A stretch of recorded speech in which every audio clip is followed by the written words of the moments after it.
रवि लामिछानेलाई मुद्दा लगाउनेको यो सरकार होइन। अनि नारायण काजी श्रेष्ठको कुरा अथवा जे सार्वजनिक रूपमा आइराखेको छ उसलाई मुद्दा लाग्ने कि नलाग्ने। नारायण काजी श्रेष्ठ चाहिँ यही मान्छे होइन जब प्रचण्ड केपी ओली भएर 9 अर्ब खाए बुढी गण्डकीमा भन्दाखेरि खाएको छैन भनेर विज्ञप्ति निकाल्ने नारायण काजी होइन भने। अनि नैतिकता खोज्ने उहाँहरूसँग तपाईँले कुन चाहिँ हत्यारालाई कारबाही गर्नु, किनभने तपाईँहरू सबै मान्छे मारेर आउनु भएको छ। एउटा कुरा सत्ता स्वार्थ। 72 सालको संविधान अनुसार नारायण काजी श्रेष्ठले सजाय पाउँदैनन्, किनभनेदेखि नारायण काजी श्रेष्ठ त संविधानको धारा 101 लाग्ने मान्छे हो। किनभने संसद सदस्य लगायतका मान्छेहरू उप कारबाही गर्नु पर्यो, संवैधानिक पदका मान्छेलाई भने त अख्तियारले पक्रिन सक्दैन, किनभने महाभियोग लगाउनु पर्छ। मेरै 2/3 छ, मैले महाभियोग कसले लगाऊ? संवैधानिक परिषदले मलाई नियुक्ति गरेर अख्तियारको प्रमुख बनाएको छ, मैले त सलाम पो गर्छु त के को पक्रिने? पक्रिने हो भने केपी ओलीलाई पक्रिने कि नपक्रिने, प्रचण्डलाई पक्रिने कि नपक्रिने? वैधानिक रूपले तपाईहरुले एकले अर्कालाई लेखेर भ्रष्टाचारी भन्नु, भ्रष्टाचार, काला बजारी, मुलुकको सूचना खुफियागिरी बेच्ने काम कारबाही गर्ने। तपाईको त काम छ कमाईको स्रोत।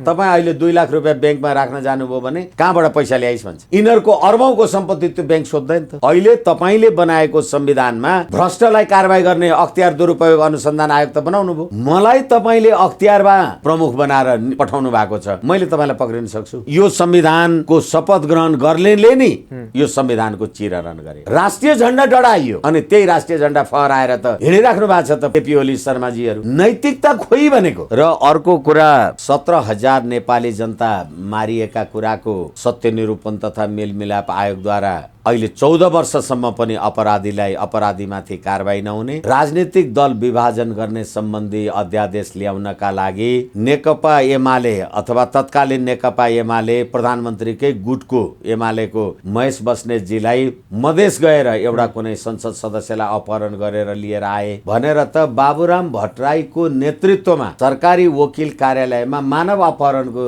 निवेदन त दर्ता पनि आवाज त उठ्यो नि। तपाईले त अर्काको पार्टीको संसद सदस्य अपहरण गर्नलाई आफ्नो संसदीय दलको सदस्य भूतपूर्व आइजिपी भएको मान्छेलाई प्रयोग गर्नुभयो। अनि त्यतिखेर तपाईको विरुद्धमा जाहेरी दरखास्त बाबुराम भट्टराईहरूले गरेर दर्ता गरे, कारबाही भयो। सबै राजा बनाउनु भएको छ तपाईले। मैले तपाईलाई फौजदारी अभियोग, फौजदारी कसुर लाग्न सक्ने, तपाईलाई भ्रष्ट भने, तपाईलाई चोर भने, तपाईलाई बलात्कारी भने तपाईले मलाई पक्रेर कारबाही गर्नु पर्दैन। भ्रष्टाचारी भन्ने कुरा तपाईको पार्टीमा विधिवत दर्ता छ त्यो दस्तावेज, तपाई कसरी भ्रष्टाचारी होइन? नाङ्गासँग लुगा माग्नुभयो भने के दिन्छ? निर्वस्त्र भएन यो राज्य व्यवस्था। बाबुराम भट्टराई भन्नुस् कि, प्रचण्ड भन्नुस् कि, केपी ओली भन्नुस् कि, शेरबहादुर देउवा भन्नुस् कि, भ्रष्टाचारको कारणले, अपराधीको कारणले, निर्मला पन्त लगायतका, सम्झना कामी लगायतका बलात्कारका कुराले, यो विषयमा यो देशको गृहमन्त्रीले संसदमा दिएको जवाफको कारणले यी निर्वस्त्र भएका भ्रष्टहरू देख्नुहुन्न तपाईँ? तपाईले मलाई भ्रष्ट अपराधी भन्नुभयो भने, म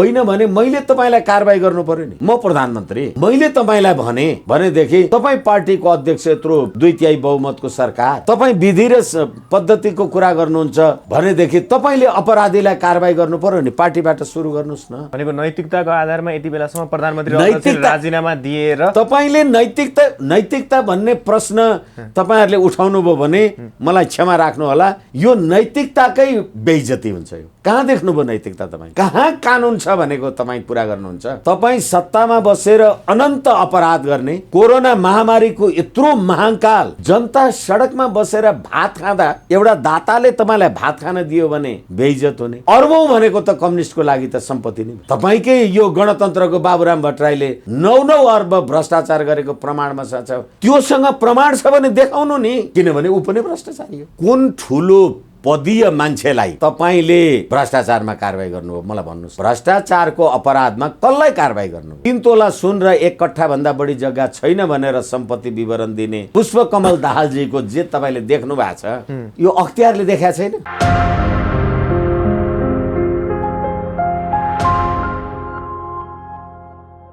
आदरणीय दर्शक महानुभाव नमस्कार। तपाईँ दुवैले हेर्दै हुनुहुन्छ PNP खबर.com र साथमा म रोशन घार्ती उपस्थित भएको छु। अहिले पछिल्लो राजनीतिक घटनाक्रमको विषयमा विश्लेषणात्मक कुराकानी गर्नको लागि हामीसँग वरिष्ठ अधिवक्ता विष्णु भट्टराईजी हुनुहुन्छ। नमस्कार, स्वागत छ। हजुर नमस्कार, धन्यवाद। कसरी केलाउनु भएको छ पछिल्लो राजनीतिक घटनाक्रम, जसले एकले अर्कालाई भ्रष्टाचारी, हत्याराको आरोप लगाउँदै आइरहेका थिए, फेरि अर्कोको अडियो काण्ड पनि सार्वजनिक भएको छ, कसरी निहाल्नु भएको छ तपाईँले यो पछिल्लो घटनाक्रम चाहिँ? यो वास्तवमा धेरै ढिलो, जबसम्म उहाँहरूको बिचमा आपसी स्वार्थ मिलिरह्यो तबसम्म सबैले सबैलाई असल देख्नुभयो।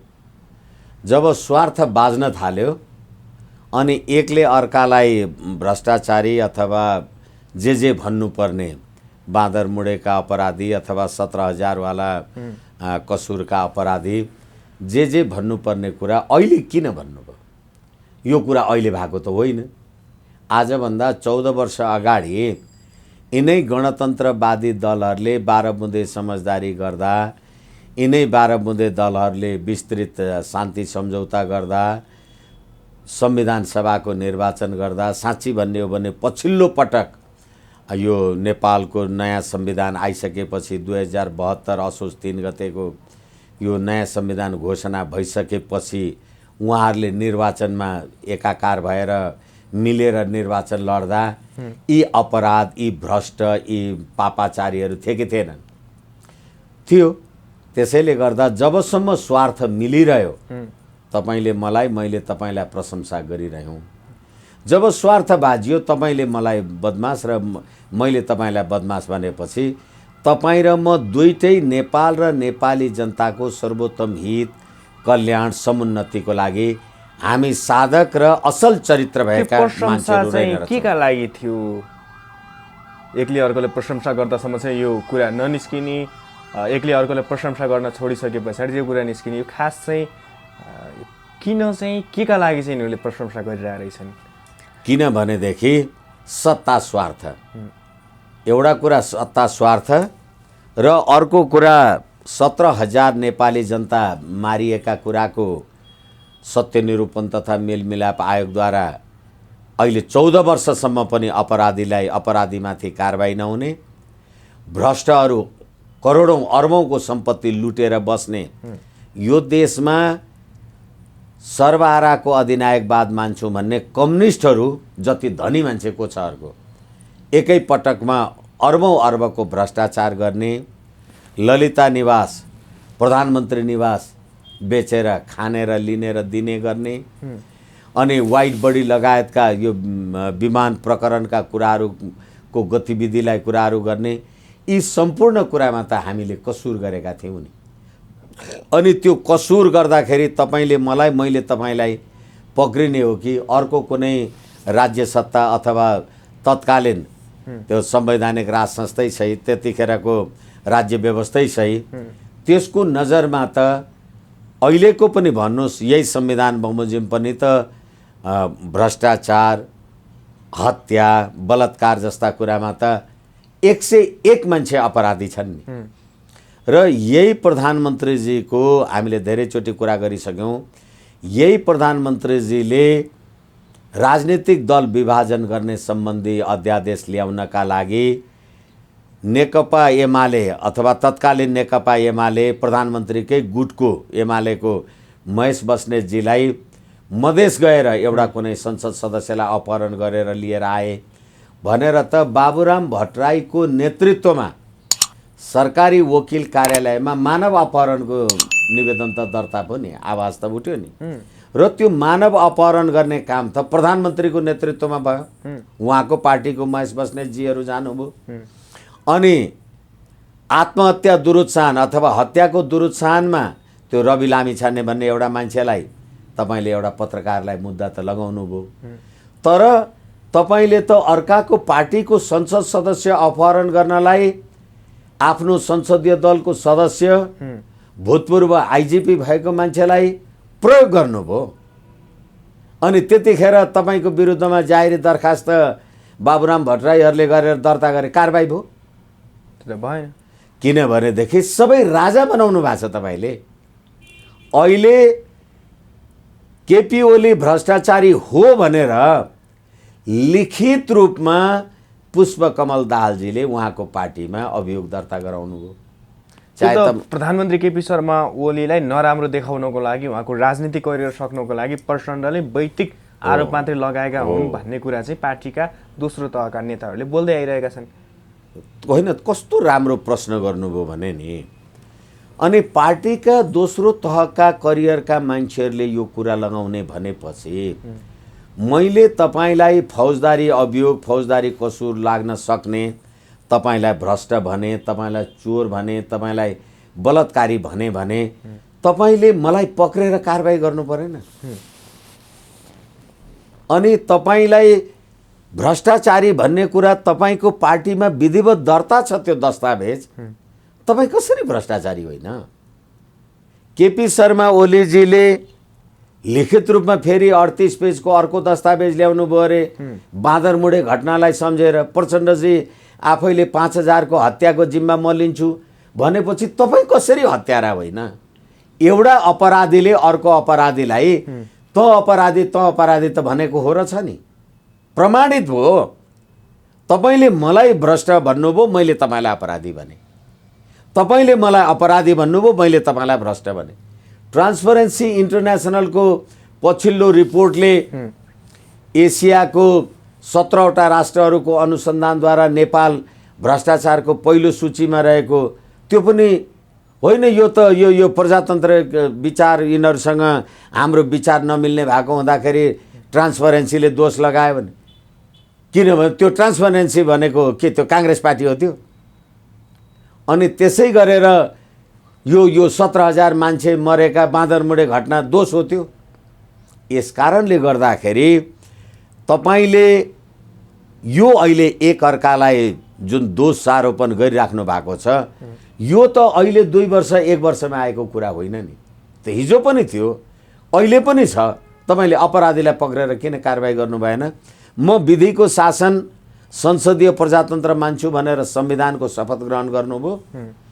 चीनमा सी जिनपिङले चलाएको सर्वहाराको अधिनायकवाद चाहिँ मेरो आदर्श हो भनेर तपाईँले भन्नुभयो।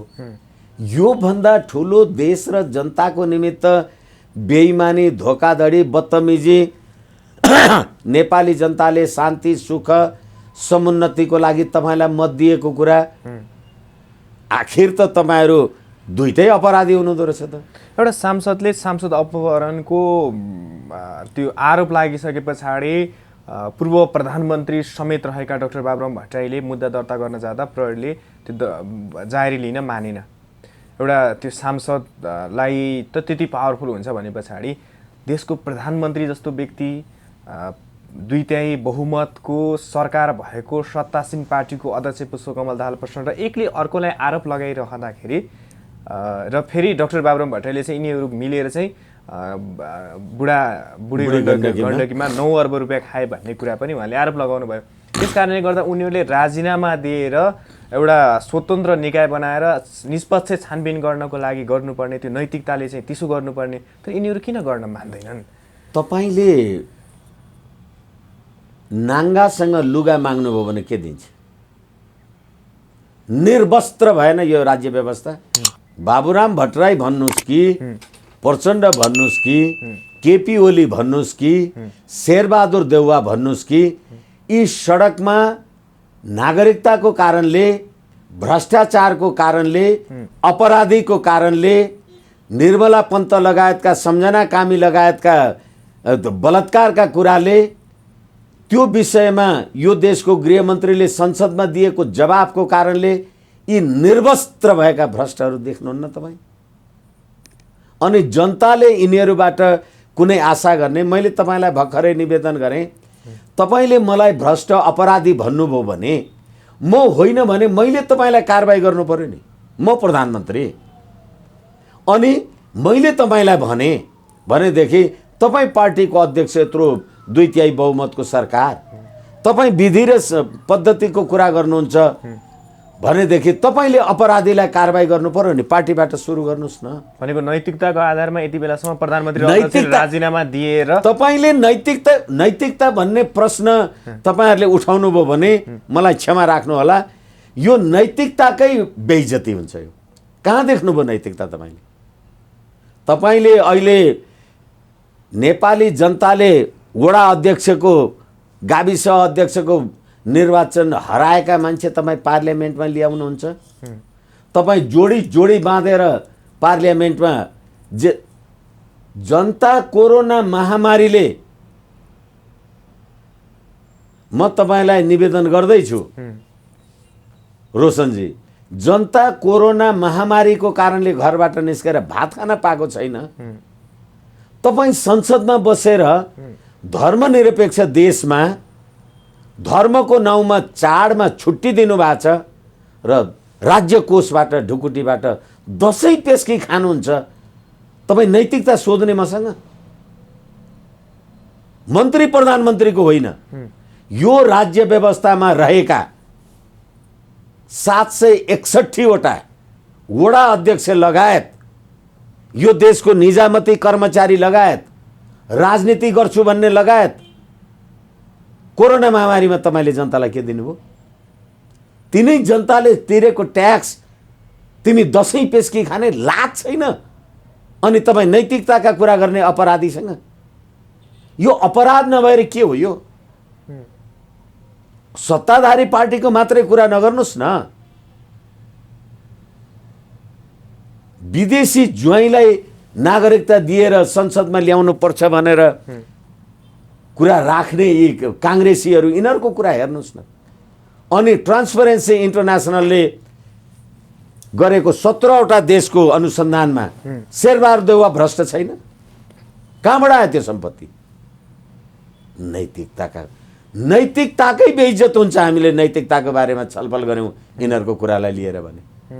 पछिल्लो समय त नेकपाको प्रवक्ता समेत रहेका नारायण काजी श्रेष्ठले पनि ऋण लिएर चाहिँ पैसा नतिरेको, जसको कारणले गर्दा चाहिँ कमान सिंह लामा ले चाहिँ त्यो टर्चरको कारणले गर्दा उहाँ मृत्यु समेत भएको भनेर उहाँले स्ट्याटस सहित लामो भिडियो समेत प्रकाशित गर्नुभएको छ।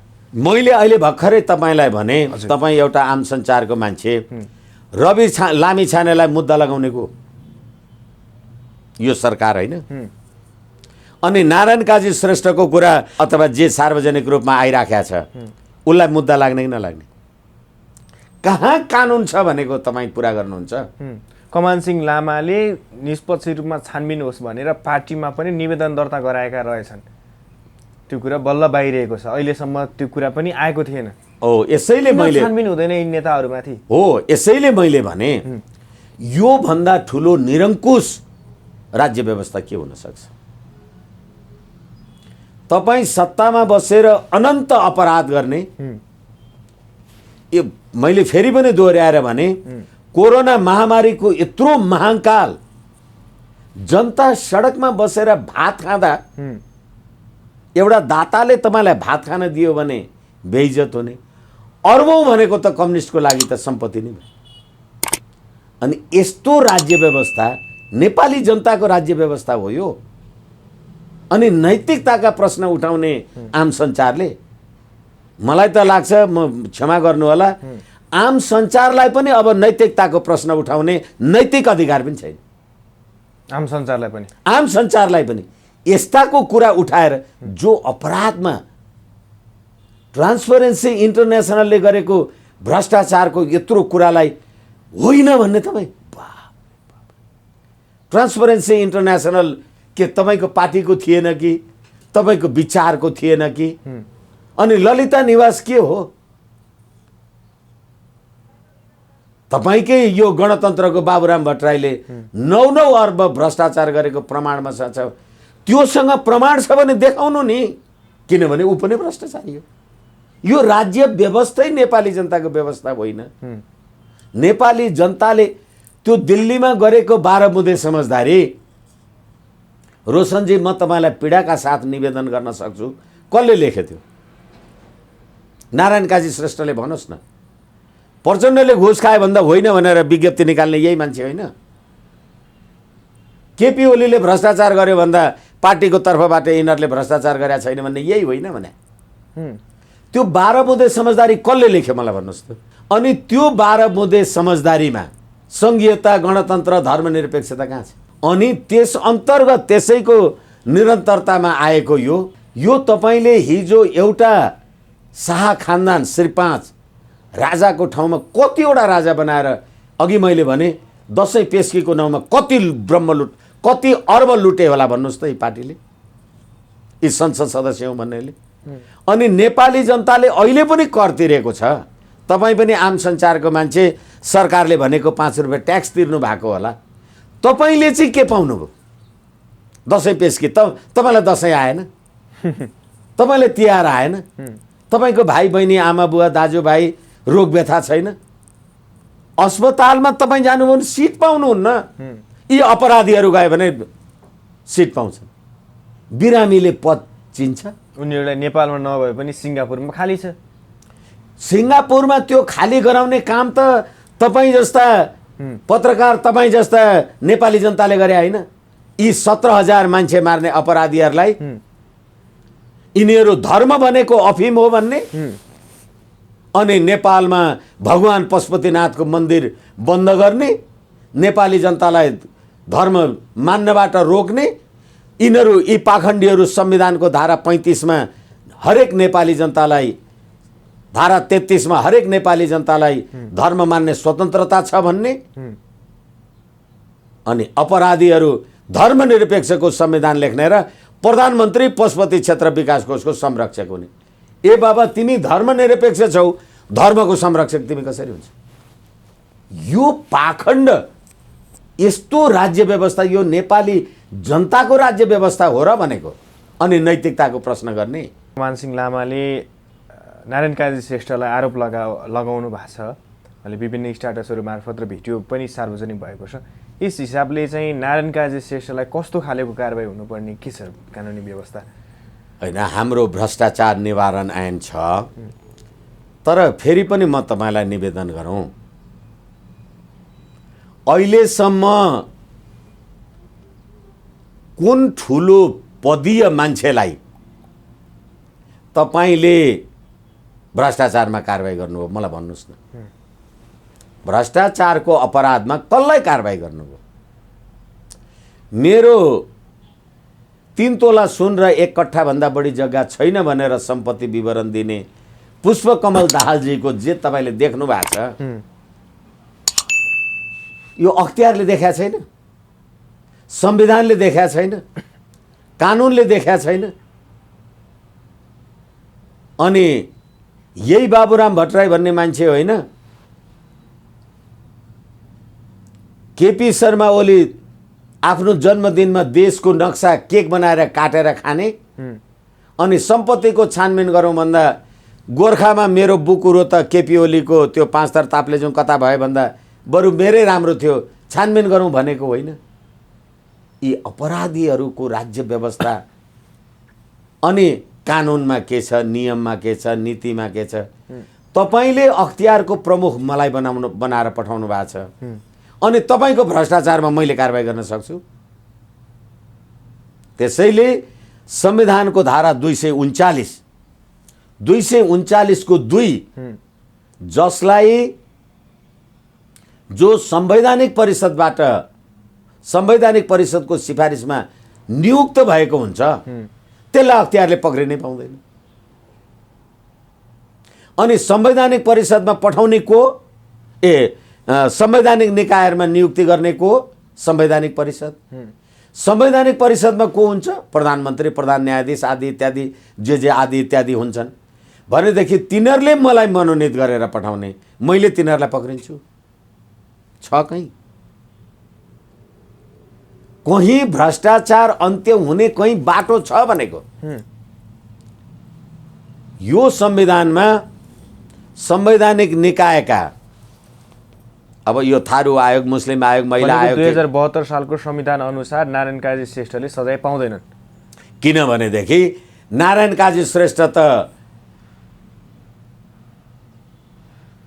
संविधानको धारा 101 लाग्ने मान्छे हो, किनभने संसद सदस्य लगायतका मान्छेहरू उप कारबाही गर्नु पर्यो, संवैधानिक पदका मान्छेलाई भने त अख्तियारले पक्रिन सक्दैन, किनभने महाभियोग लगाउनु पर्छ भ्रष्ट हो भनेर। अनि मेरै 2/3 छ, मैले महाभियोग कसले लगाउने? अनि त्यही संसदको त्यही संवैधानिक परिषदले मलाई नियुक्ति गरेर अख्तियारको प्रमुख बनाएको छ, मैले त सलाम पो गर्छु त, के को पक्रिने? पक्रिने हो भने केपी ओलीलाई पक्रिने कि नपक्रिने? प्रचण्डलाई पक्रिने कि नपक्रिने?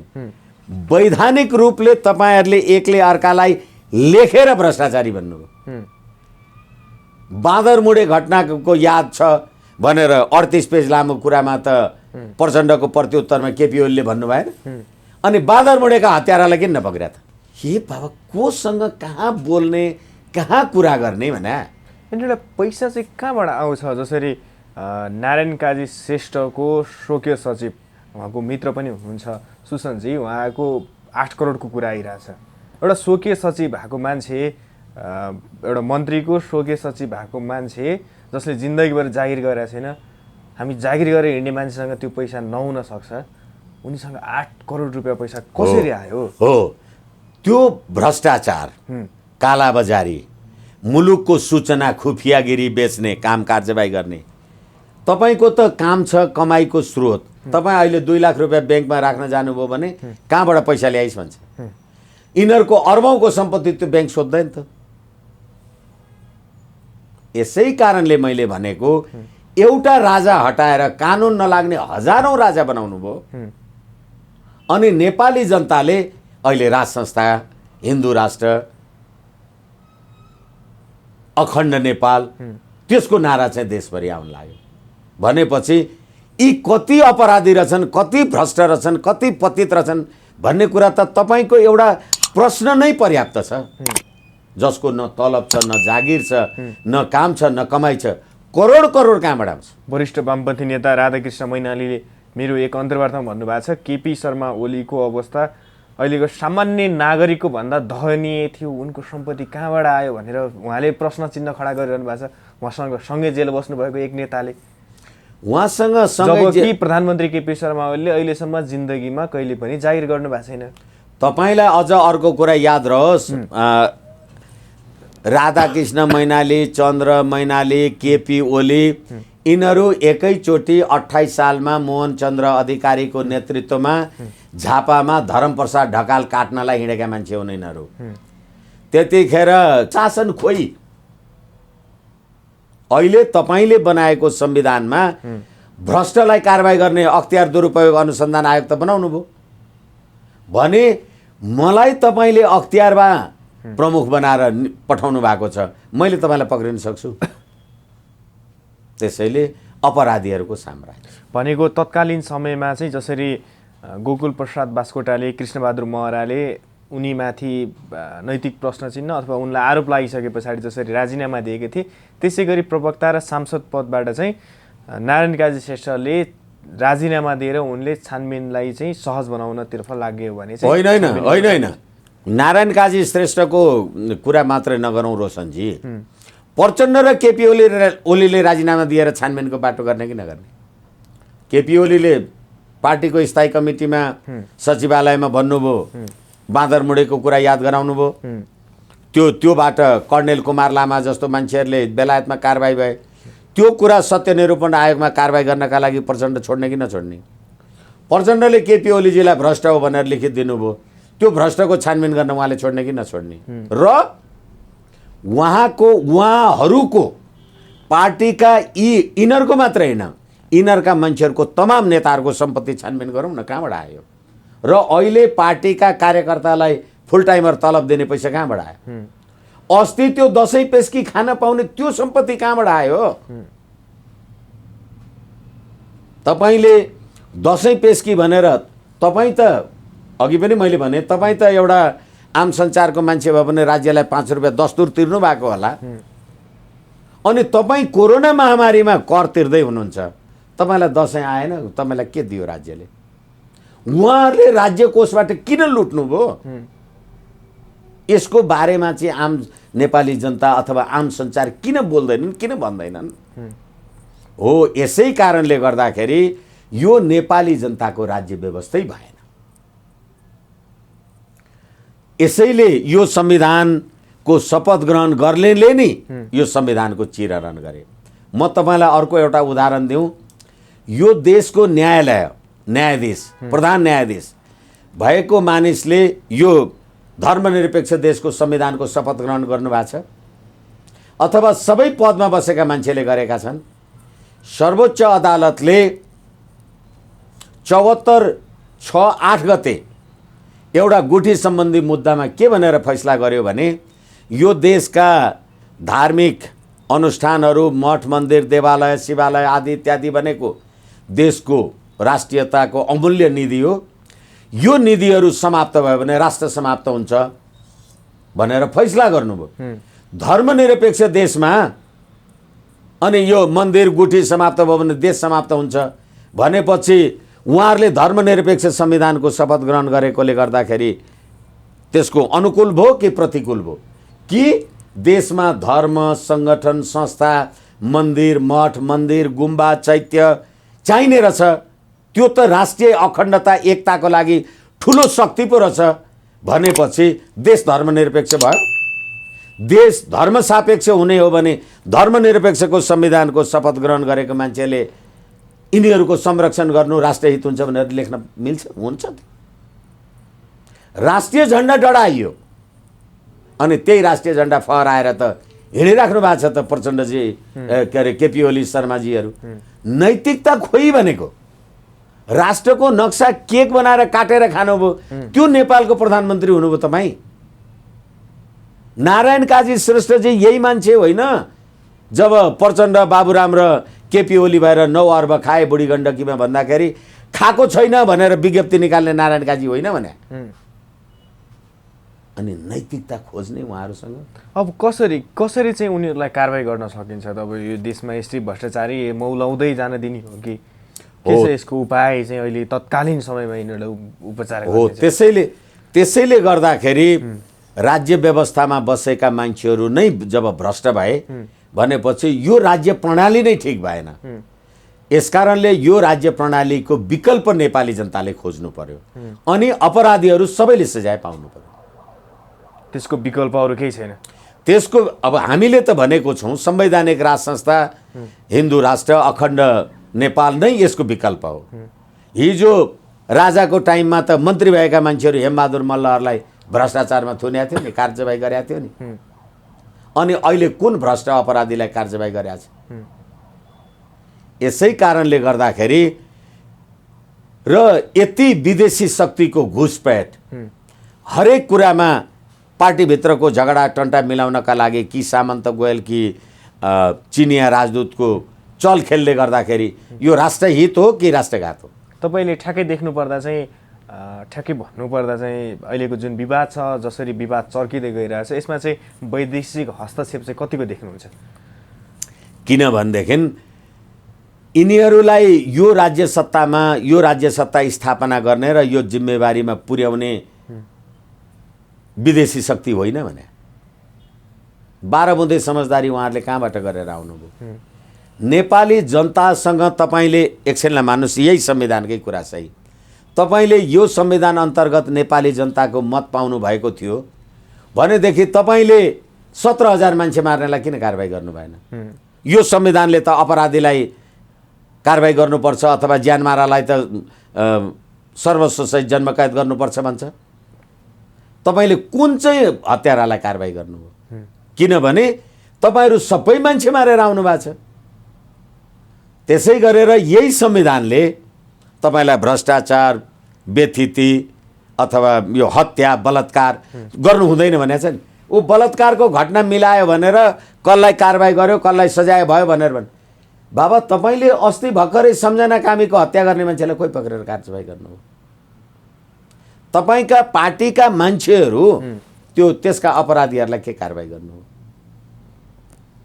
त्यसै कारणले गर्दाखेरि यो राज्य प्रणाली, यो राज्य व्यवस्था र हामीले भन्नै परेन।